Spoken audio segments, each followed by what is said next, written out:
Welcome, everyone, to our first end-of-life planning seminar. I'm Linda Gilbert, a member of the What to Pack for Your Last Journey Committee. We begin each seminar by inviting you to sing a travel song with the Hillside Strummers. Today, let's join in singing Sentimental Journey. The words are on the small yellow papers found on your chairs. Marcy Houle, our keynote speaker today, has been a long friend to Hillsiders in past presentations and excursions. We're really pleased to have her as our guest speaker today. Marcy earned a master's degree in wildlife biology at OSU and has authored several books. Most recently, she and co-author Dr. Elizabeth Ekstrom have published The Gift of Caring, which offers valuable help to us older adults in avoiding perils of modern health care. Following her presentation, Marcy will be available for book signings over at a table over here, while refreshments are served out in the hallway. Marcy's topic today is Lessons from the Front Lines, Strategies How Seniors Can Safely Navigate the Healthcare System. Join me in giving Marcy a warm welcome.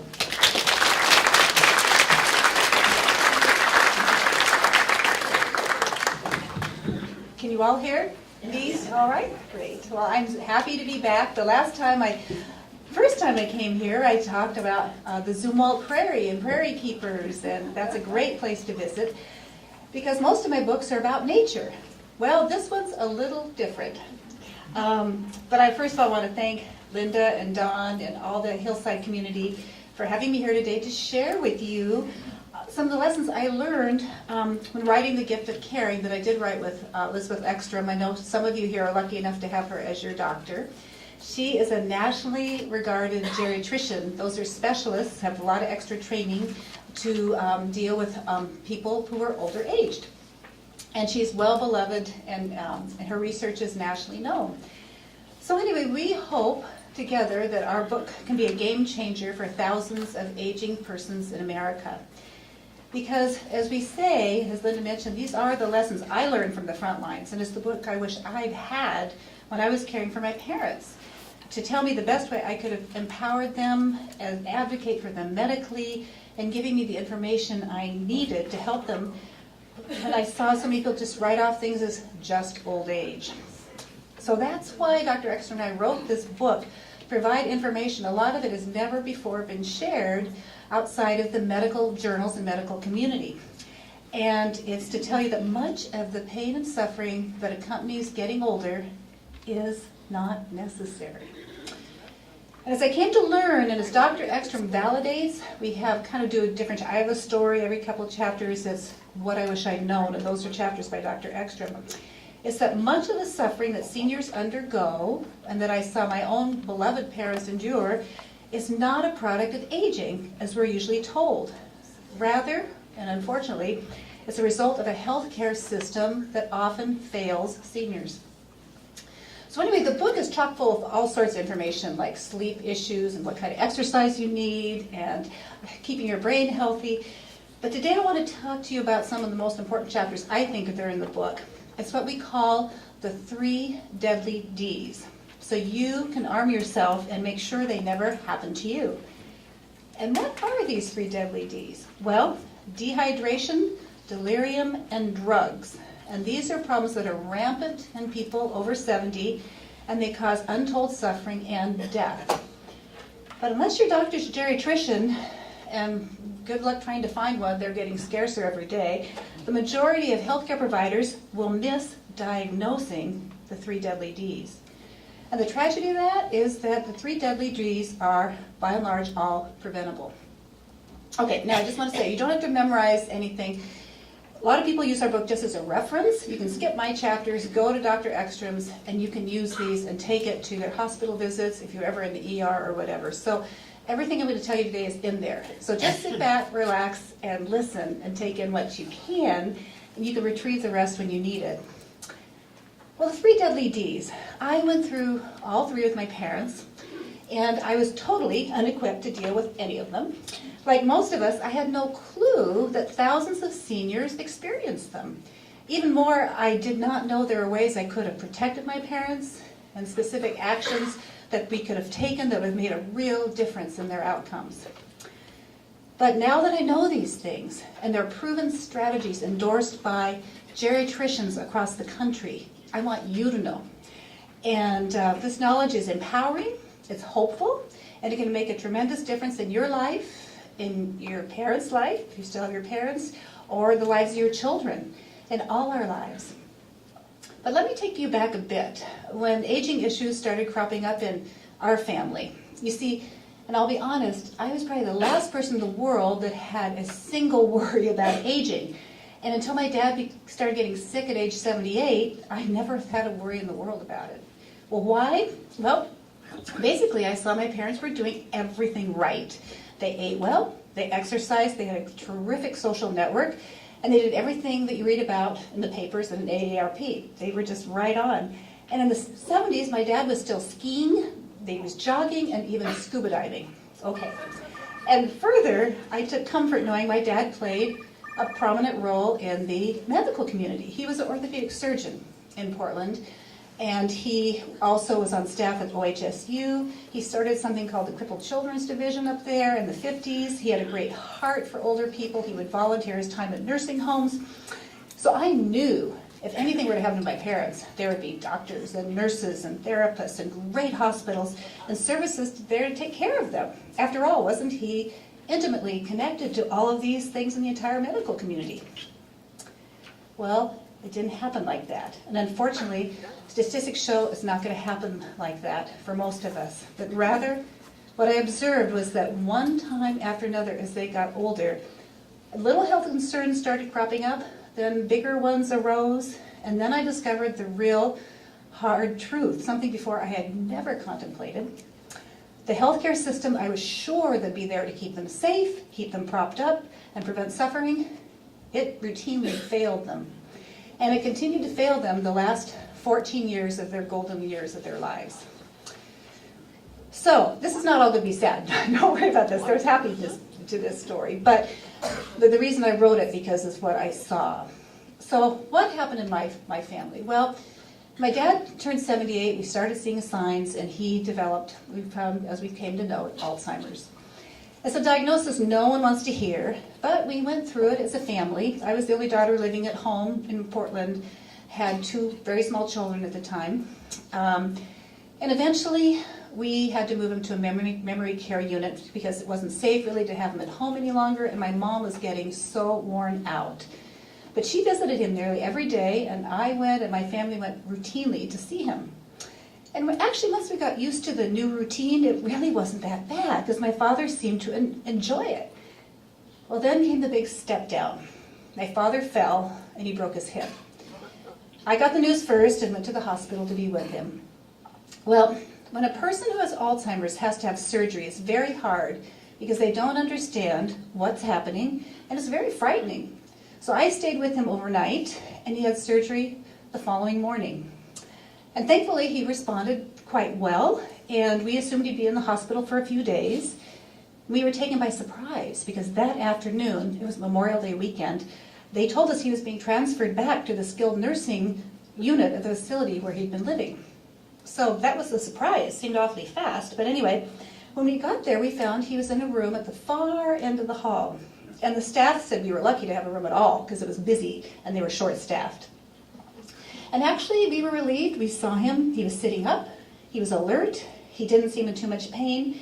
And he actually recognized my mom and me. And when he saw my mom, like he always did, he told her she was beautiful. And the surgeons, when I spoke to them later, said they were happy with his recovery, but furious that the hospital would have discharged him so fast. But then again, what hospital really wants to deal with an Alzheimer's patient? Well, a day or so later, things started to change. My dad didn't seem as responsive. A few days after that, he stopped talking. And then a little later, I found him weaker and pale and panting. And he quit recognizing my mom. He didn't recognize me. But the nurses there were saying, commending him for how nice and quiet he was. How he was. Well, the behavior that really alarmed me the most was he kept picking at his gums, and his tongue was thick and white, and he made weird arm motions like pointing to the ceiling, and when he did speak, his words were unintelligible. And my dad had always been a terrific diagnostician, and seeing him lying there before me, suffering but with no diagnosis, I complained, but nothing was done. Like they saw this kind of thing, unfortunately, every day. So I called the doctor with alarm, and he ordered my father's blood drawn.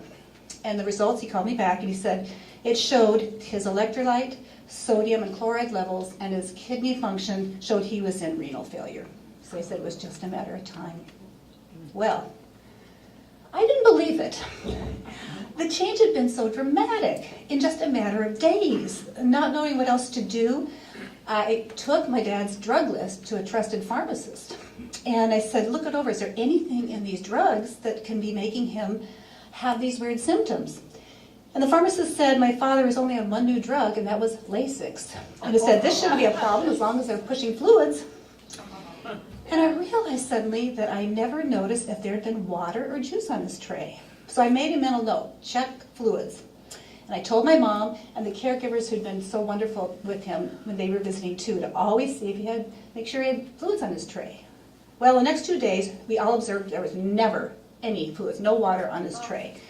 So I complained bitterly, and the nurses blamed it on the kitchen, and the kitchen blamed it on the nurses. And so then I begged them, I said, please chart my father's fluid intake. And they refused, believing, as the doctor was saying, my dad was dying.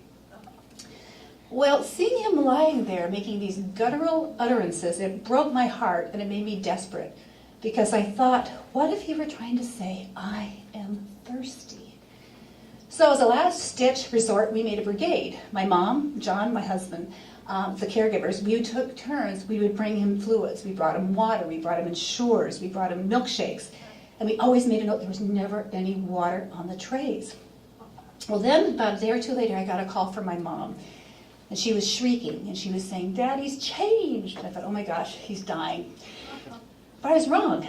He's sitting up, she said. He smiled at me. He looked and he said, hi, darling. My father recovered and was fine after that. But a nurse there told me in confidence that 6 other people on that wing had died. And I always wondered, had they been deprived of water too? Well, what my father had been suffering from was, of course, the first deadly D, dehydration. And we all know water is essential for life, that without adequate hydration, the body will shut down and die. But what you may not know is in frail older adults, dehydration is the most common cause of fluid and electrolyte disorders. And once these set in, problems quickly follow. Dehydration is ranked as one of Medicare's top 10 admitting diagnoses. People over 85 are 6 times more likely to be hospitalized with dehydration.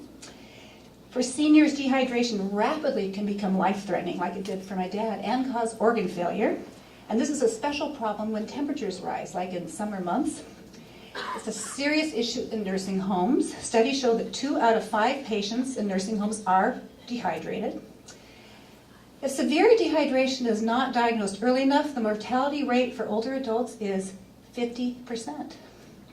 So the ability to recognize early the symptoms is critical.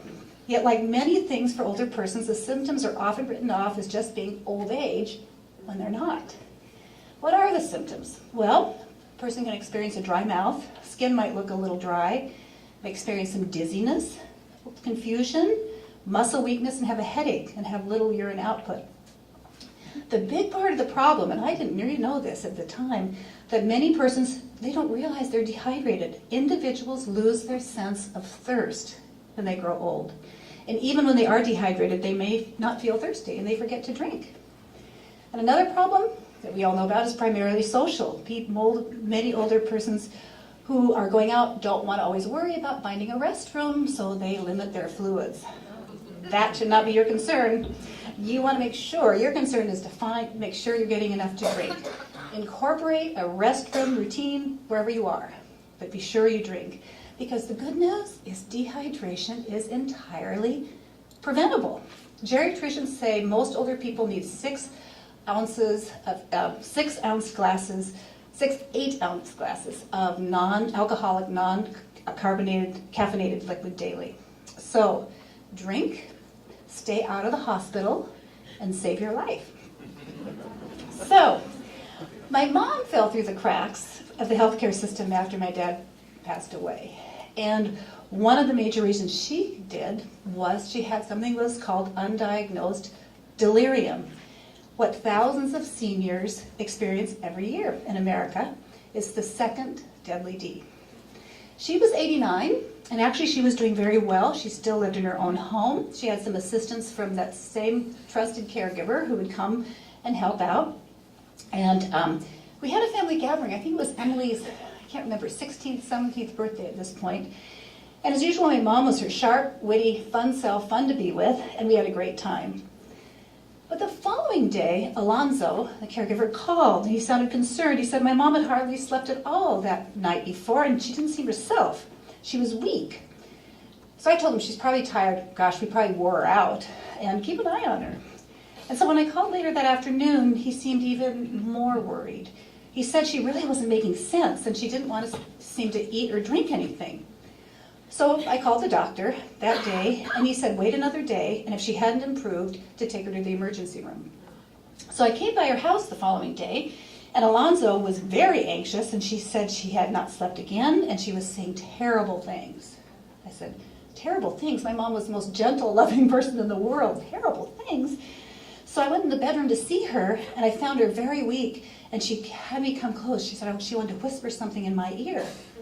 And I said, what, Mom? She said, the food Orlando's trying to, his real name was Orlando's, trying to give me, it's poison. I said, he's poisoning me. I said, poisoning you? I said, of course not, Mom, you need to eat something. And then she looked at me with eyes I will never forget. They were full of terror. And she looked at me and she said, so you're trying to poison me too? Well, I'd never seen anything like this. It freaked me out. I called the care ambulance. We took her right away to the hospital. They ran some tests. They admitted her. And the ER doc kept saying my mom had dementia, probably Alzheimer's. And I remonstrated. It's like, I knew. I'd lived 7 years with dementia and Alzheimer's. I knew it. She did not have dementia. And I kept trying to say that only 3 days before, she'd been fine. But the team didn't believe me. They kept insisting she had Alzheimer's and this could be normal behavior at times for this disease. Well, this was crazy. I couldn't make them understand. I didn't have the right medical lingo. And you're going to have to learn what that is. But I didn't have it. And so all my pleading and all my insistence just fell on deaf ears. Well, after they admitted my mom, things got worse, much worse. They gave my mom a sleeping medication since she'd not slept for about 2 nights. But the drug didn't do what it was supposed to do, or they said, rather it got her more and more agitated. And so by that night, after almost 3 nights with much or very limited sleep, she was like something I'd never seen before. She seemed like a wounded animal. She didn't know me. She didn't know what was going on around her. She was thrashing on her bed. Well, I was desperate. No doctor, they weren't coming in to see her. I continually went to the nurse's station. They got so tired of me to beg for help. And they said the doctor would be coming when he or she could. Well, at one point, I have to admit, I was at my wit's end. My mom had bitten her cheek, her tongue, there was blood on her pillow, she was thrashing. I went one last time to the nurse, the head nurse, and I said, how much will it take? How much will it take to get help from my mom? $100, $1,000, $10,000? I'll pay it. Well, she looked at me like I was crazy, and I'm sure I seemed crazy at that point. But thankfully, after that, she did collapse to sleep, my mom. And around midnight, I was there, the hospitalist came by. But instead of coming to look at her, he stayed at the hospital doorway. And he told me she had dementia and a urinary tract infection. And I said, well, aren't you going to examine her? I said, I was astounded. He shook his head, and what he said next, I'll never forget. At times like this, he said, sometimes it's better if they never wake up. Okay, well, what the doctor said was partially true. She did have a urinary tract infection, but I knew she didn't have dementia. And what we came to learn later was what she was suffering from was something called delirium. Well, delirium is a medical emergency that can lead to permanent cognitive impairment if not treated early and accurately. 1 out of 2 frail older people who are hospitalized develop delirium. And for those who do, the hospital death rate is 50%. If someone survives delirium that's after hospitalization, 40% of those people will be dead within a year. This is a scary statistic. Studies show the majority of healthcare providers, 70%, will miss diagnosing inpatient delirium. The paramount reason is that they have not been trained to recognize delirium for what it is and how it manifests in people over 70. In too many cases, like for my mom, delirium is incorrectly diagnosed as dementia. So, what causes delirium and how can you recognize it? Well, it arises from a variety of sources.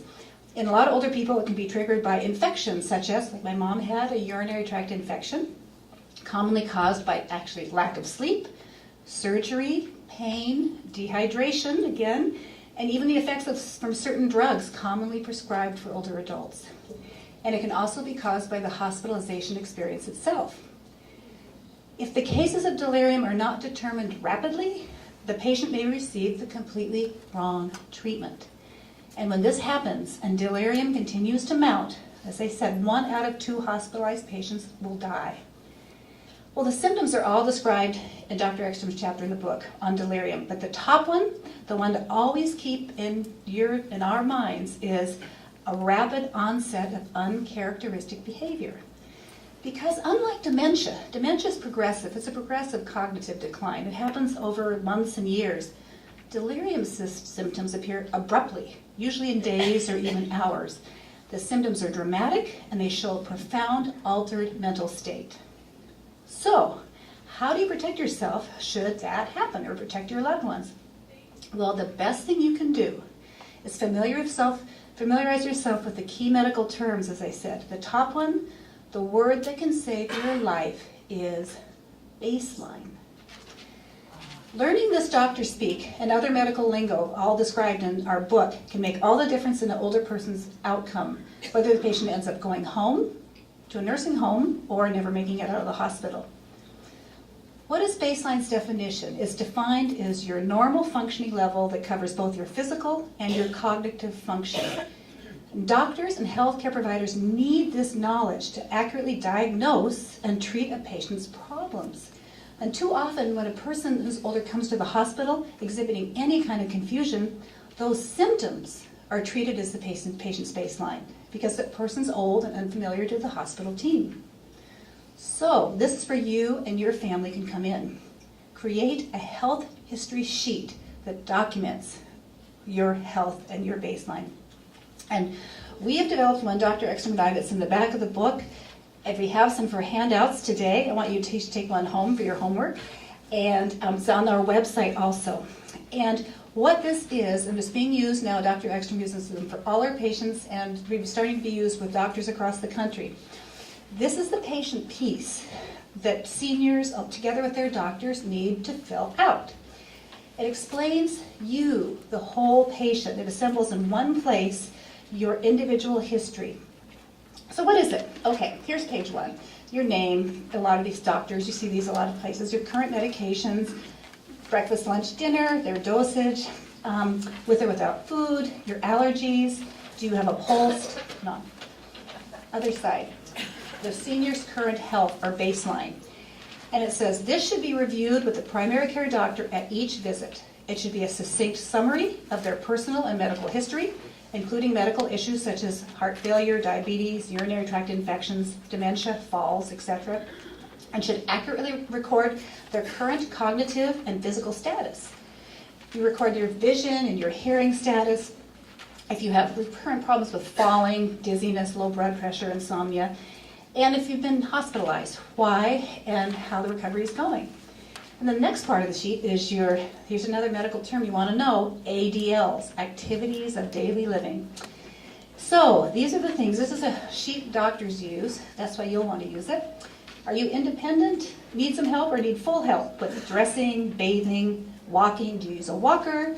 Do you use a telephone? Can you manage finances? Do the laundry, driving, and all those? Do you use a hearing aid? So these things are really important because this tells a doctor in an emergency situation who you are.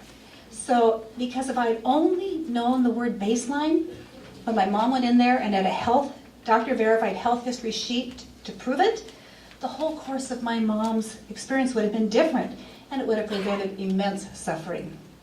Because remember, when you're older, 50% of you will leave the hospital never the same, and a large number are going to die. So you want to always try to return to this baseline. Because delirium, again, if it's caught early, it's treatable. And even better, it should be completely preventable. So that word baseline can save your life. Okay, now for the third deadly D. Okay, remember I mentioned when my mom was in the hospital and they gave her a drug to help her sleep, but it did just the opposite. It magnified her delirium. Well, she was on a drug that she should never have been prescribed to an older person. This kind of thing goes on all the time. And most people are not familiar with something called the Beers List. And the Beers List is a compendium of drugs that the American Geriatric Society says are highly dangerous for seniors to be on. Unfortunately, they're routinely prescribed and often with disastrous side effects. But because many providers aren't familiar with the Beers List, that's where you need to be. So if you get this book for one thing, borrow it, take it from the library, whatever, get it for the Beers List, because we have appendices in the back, and it's the first time it's ever been done. It's the Beers List, and we did this with the head of pharmacy at OHSU. It has all the names of the drugs, generic and their trade names, and all their side effects, and a key in layman's terms what they are. So you can go to your doctor, or even we've had people call from across the country, a nursing home, saying, why is my mom on such and such a drug? Dr. X, my doctor, even though they'll say, says we'd like a safer alternative. And that can make all the difference. And so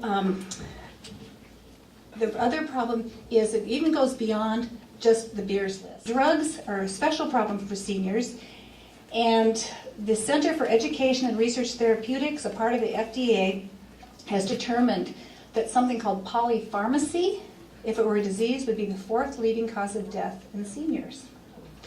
Well, what is polypharmacy? Well, polypharmacy is defined as the concurrent use of several drugs or consuming a number of drugs at the same time. And this is a special problem when we get older because we see a lot of specialists and they're all prescribing different drugs to you. And you've sometimes even been on your drugs for a long time. On average, seniors take 6 prescription drugs plus 3 over-the-counter medications every day. And increasing the number of medications amplifies the risk of serious drug interactions and unsafe side effects. And compounding the issue, frequently the side effects are treated with more drugs. Well, when 2 drugs are taken, studies show the chances of an undesirable interaction is only 5%. When 8 or more medications are ingested per day, your chance of having a side effect is 100%. Well, why aren't these reactions caught before they become toxic? Again, most providers do not recognize the symptoms as being related to drug overuse because they attribute them to an underlying medical condition or, as we said, just a part of the aging process. So what are the common symptoms of polypharmacy? Confusion, depression, fatigue, indigestion, dizziness, urinary frequency. And once again, as we saw with delirium and dehydrations, the symptoms are routinely and erroneously dismissed by providers, by family members, and even yourself as something just what happens when you grow old. Polypharmacy accounts for 1/4 of all hospital admissions for older adults in the United States. It causes thousands of deaths each year. The thing is, once again, it's entirely preventable. And I saw this with my mom. She finally was lucky enough to be referred to a geriatrician. And it was an interesting day for me because I took her and she was tired and weak. She'd been through that. But she was like, well, what can they really do to help me? And so we met this lovely doctor, and then the doctor took me aside and she looked at the drug list. And what she did next really surprised me. She took her pen and she started crossing out this drug and this drug and this drug, and just was like, what's she doing? Doesn't my mom need that to stay alive? And it was like, no. And she explained, this is causing polypharmacy. These aren't, not all the drugs were on the beers list, but together they made a soup that was making her tired and fatigued. She said, I think by reducing this, and you would do it with your doctor, you don't do it yourself. You have to have the doctor, go over these things carefully. And by reducing them and then eliminating them, saw such a difference in her energy level, her cognition, and her approach to life. It's amazing. So as Dr. Ekstrom says, all older people need to maintain a healthy skepticism about pills, any pills. Keep drug-induced reactions in the front of your mind. Be proactive for yourself, for your loved one, for your parent. Read the beers list and ask your doctor the 6 questions Dr. Ekstrom recommends in the book anytime a new drug is prescribed. What are those 6 questions? Okay.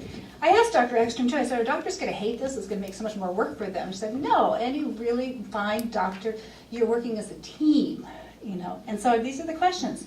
What is this drug for? What side effects could it cause? How will we know it's working? When will the drug be stopped? How will we monitor for side effects? And what other medications could this medication interact with? And how can I assure that that doesn't happen to me? So Dr. Ekstrom will say she'll have patients come in that are on drugs they've been on. Why are you on it? I don't know. I've had it for years. And so it's just good to stay on top of any drug you're on. Lots of drugs are necessary. Work with your doctor, even with the beers list. If they have a good reason you're on that drug, that's fine. But just keep that skepticism alive in your mind that something of your symptoms is not old age. It can be the drugs. So, as we say, too many drugs can kill you. But if the effects of polypharmacy are caught early, you can help an older person or yourself return to much better functioning. And even more, you could save the loved one's life. So anyway, I saw my wonderful parents, who were just fabulous, suffer. I don't want to see that happen to any of you, because we can and we must make aging better for all of us. Because as geriatricians will tell you, we know how to do it. And so I'm just so impressed with the wonderful things you're doing at Hillside, creating this wonderful book and this series, What to Pack for Your Last Journey. All of these things, you're being proactive. And that can make all the difference in a very healthy, positive aging experience. So as Dr. Ekstrom and I say in The Gift of Caring, become empowered. With the strategies you learn from her in this book, you can safely navigate the healthcare delivery system. Learn them, trust yourself, learn how to advocate, teach your children. This is key. People are giving this to their kids, and their kids are like, oh, I don't want to read this. Make them read these key things. Teach your children how to advocate for you. And arm yourself with these tools. Because why? Because I wrote this book for you. So thank you. I'm happy to answer questions. Yes? Yes. Aren't drugs that are recommended by a friend and natural and organic okay? Are you a pharmacist, maybe? No. No, I'm a mechanic. Okay, he asked, are drugs that are recommended by a friend that are organic, or maybe we talk about supplements, are they safe? I would be very cautious. I don't think supplements are safe. I would definitely talk to your doctor. I got that question in Colorado, and I didn't answer it that well. I said, I don't really know, but I know they're not on the beers list, but I don't think they're safe. And a geriatrician was in the audience, and he said, they're not safe. So I think just be very cautious. Include that in your list of skepticism. Yes? Is coffee slightly dehydrating, extremely? How so? Well, luckily, Elizabeth doesn't say anything about not drinking coffee. I love coffee, so I don't think that's not in the book. You could ask your doctor, but I like coffee. So I think it's okay. See what I mean? Drink your water, but drink coffee too. I think it's fine. Water. Non-caffeinated. Remember we said these 8 glasses have to be non-caffeinated. The Beers list. It's Beers, just like beer. But it's from a Dr. Beers, who was the first person who started working with other physicians to look at these drugs that were causing problems. And then they've been studying, and they update them routinely that cause serious side effects. Thank you. You're welcome. That's online. The Beers list is online, but only medically, and it'd be very hard to understand. So that's why I thought it was really important. And we worked with the head of pharmacy to make it so the layman can use it. So this is the only place you can see with the layman. Otherwise, you're going to see a lot of medical technical terms and a lot of ways. And so we put it in alphabetical order, and drugs and generic, we went through all of that, and the side effects that are, so you can really look at your drug. Is it on this list? What are the side effects? And so I think I'm real excited about that. And where is the list? It's in the appendix. We have 3 appendices in the back of the book. It's a 10-page appendices. And the health history sheet is appendices too. He asked about vitamins. Somebody wanted to know what are they good or bad? I'm not gonna, I think I'd have to ask Dr. Ekstrom. I think I'd be very cautious with anything, with any drug right now. Or supplement. I'm sure some, I don't know. Since I can't answer for Dr. Ekstrom, but I would be cautious. Ask your doctor. You know, you keep saying, ask your doctor. I'm not sure many of the doctors know anything about vitamins. Also, I read your book and I found it most interesting and very helpful.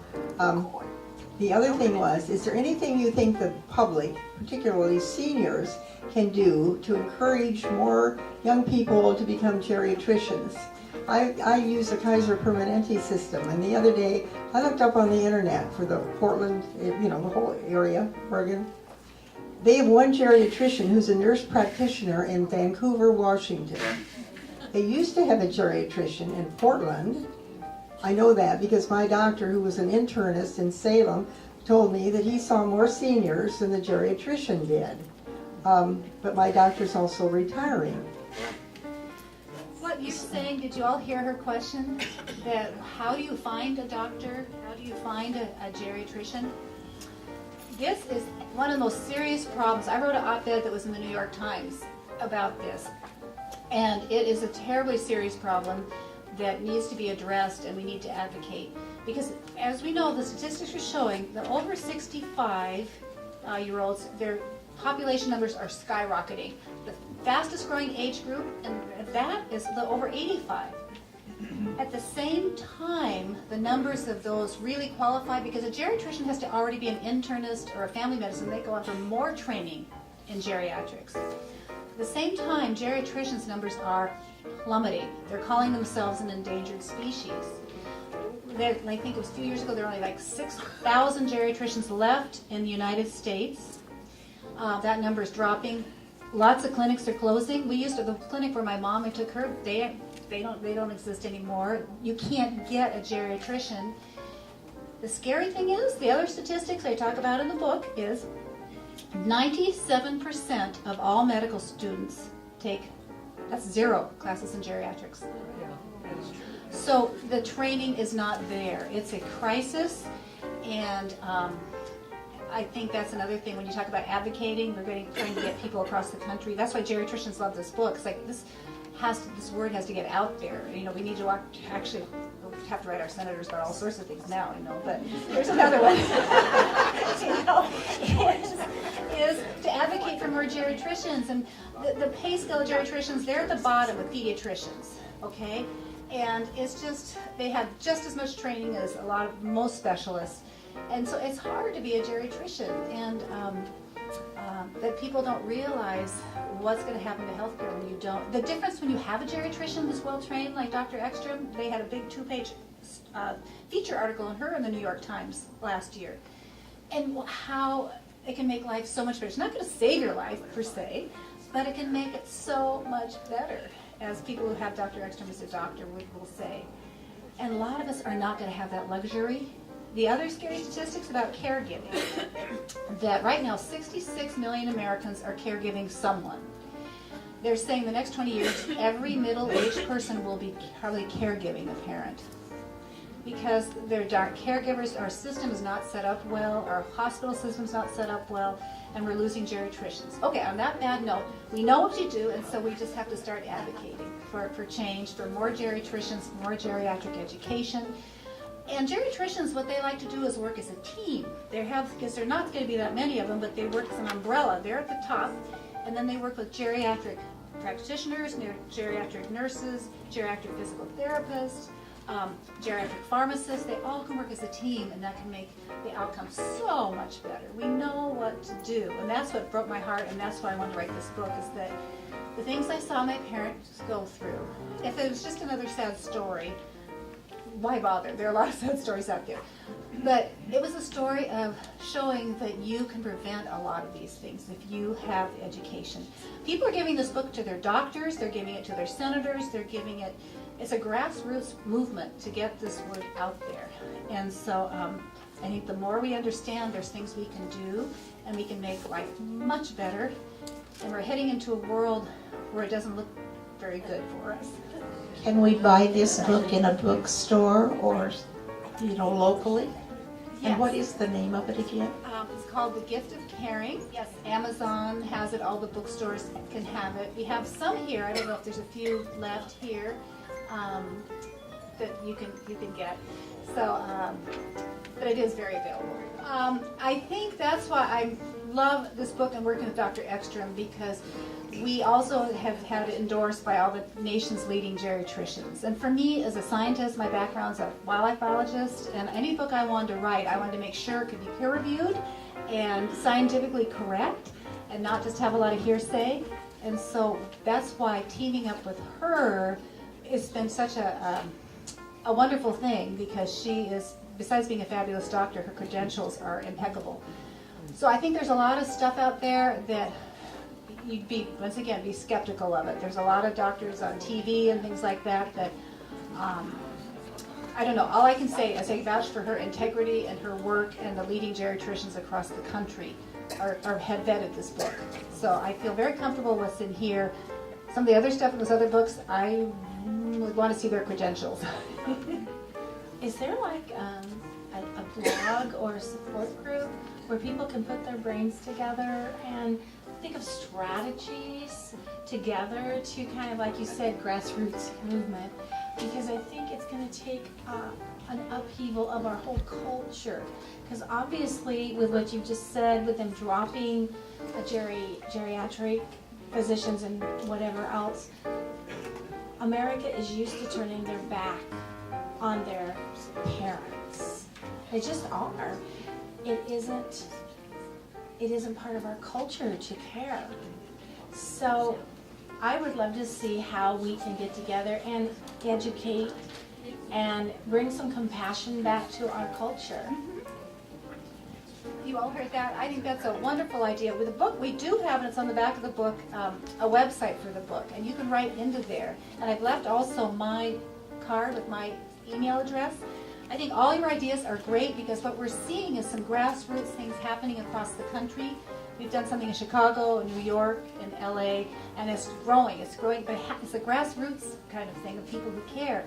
And I think all your ideas are wonderful, and we can see what we can do. In fact, I think the greatest fan of this book is, her name is Lily Cohen. She's 87.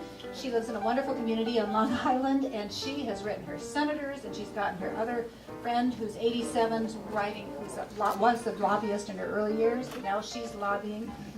So I think the thing in our favor is, as we said, that baby boomers don't usually go down too quietly.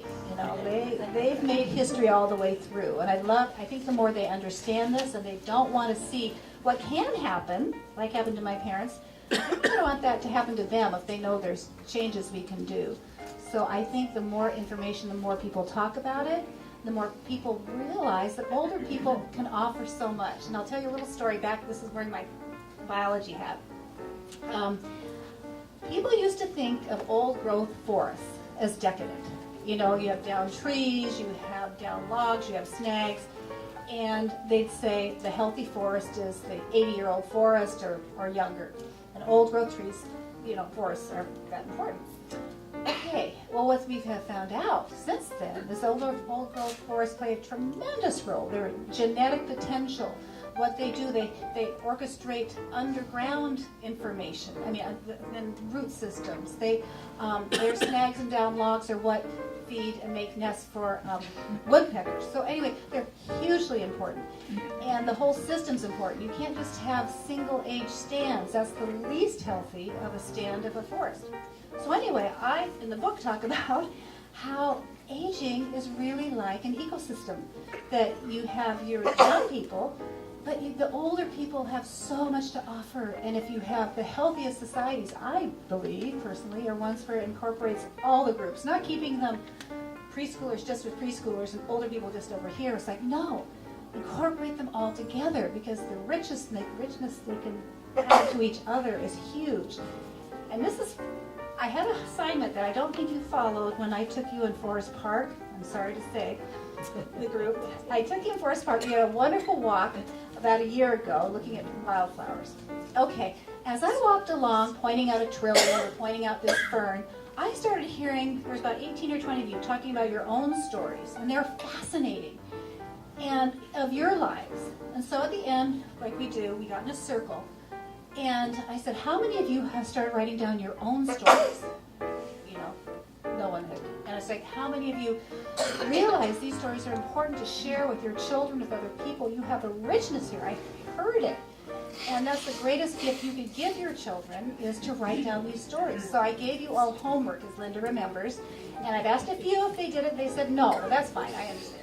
But I'm just saying, you in this age class can offer so much, and so much richness in life. And so I think your question is very important. Write me. Let's try to think of other ways we can reach out and make that happen, because I think it makes for it's a healthier ecosystem. We know that from biologically speaking, and I would think it'd be a healthier community.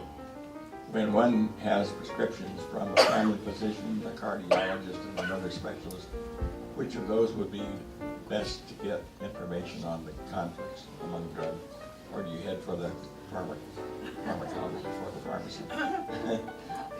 You know, that's what's hard, because if you don't have a geriatrician that really works with this all the time, it's hard to know. I would probably ask every doctor you go to. And then if you have a primary care doctor who hopefully has some background in geriatrics, show them that list. It's hard. If Elizabeth were here, she'd be the one who could answer that. But unfortunately, I can't. I can just go by the beers list. But I think those are really good questions, and that's another reason we need that training out there. Very important. Our last seminar on March the 2nd is going to be led by our Hillside Executive Director, Stephanie, and she is going to address that issue at Hillside, the use of medical marijuana here, along with palliative care and hospice. Okay, I can talk about palliative care, and if that's part of the miracle marijuana, that's fine. But palliative care is in the book, and it's hugely important. In fact, Dr. Ekstrom talks about that in one of the final chapters, because I think what I have seen, so you're getting a lot of people that get very discouraged about aging and how are you going to die and death with dignity, and I'm not going to go into any of that. But I'm going to say, keep in mind what palliative care means. I'm just going to read you what she writes. What is palliative care, and how can it help my parents and me? And she writes, palliative care is the most important thing I do as a geriatrician. The word palliative comes from the Latin word palliare, which means to cloak. Providing palliative care is literally cloaking a patient and the patient's family with comfort, symptom relief, and love. It doesn't matter whether an older person is very ill and dying or perfectly healthy. Helping the patient feel good is the overarching goal. Palliative care means stopping medications that cause side effects, starting medications that relieve symptoms like pain, and utilizing diverse therapies such as art therapy, relaxation techniques, and massage to improve physical and mental health. And so she goes on to talk what it is. And I just think it can make such a difference. There are a lot of really, really good endings that people can have. And actually, both my parents ended up with a lot of struggle. We fought for it, had wonderful endings. There's no ones that aren't so good. But I think that's where that palliative care, the more we even use that term and think about it and try to understand it, is hugely beneficial and a big part of what Elizabeth does. Yes, one more question. It's silly here, but I see on your baseline sheet, Marcy, that at the bottom of the first page, do we have a POLST or MOLST? I have heard of the POLST, the Physician Orders for Life-Sustaining Treatment, but what is a MOLST? I've never heard of that. Well, I hadn't either, but that is for New York. If you're a New Yorker, New Yorkers have MOLST, not POLST. So since I was doing this talk in New York, I thought I better stick that on there because they would know what a POLST is. I'm going to say. The first thing that you talked about was dehydration, and we didn't get back to it. I wanted to emphasize how important that particular issue is. You think, oh, I can't drink 6 to 8 ounce of glass of water a day. Well, I didn't. And now the doctor has said, okay, 64 ounces a day. That's what I have to get back on keel again. So don't take it lightly. Yeah, that is so true. But one little funny story, and then I'll end, is that people have read the book. There's some people have come some talks and stuff. There was a friend told me that she was walking with an older friend and her husband, and he fell on the sidewalk and collapsed. She said, "It's dehydration, I know." Rushed down water. He was okay, but anyway, that might have been a leap. But she was very tied into. He got dizzy and fell, and everyone's fine. But I thought that was kind of sweet.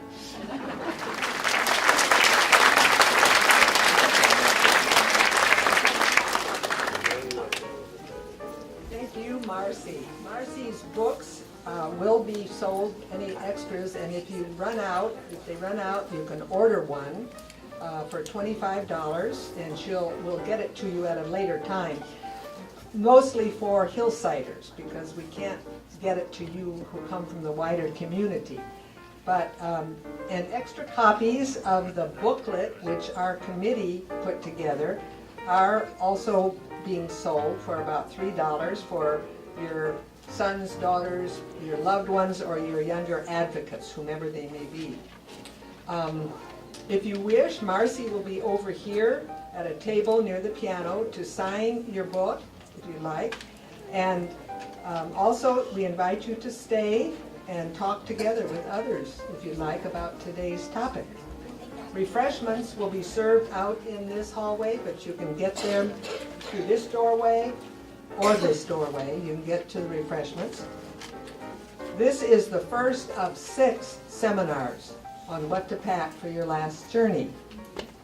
And the next 5 will be held on Thursday mornings in this same room at 10 a.m.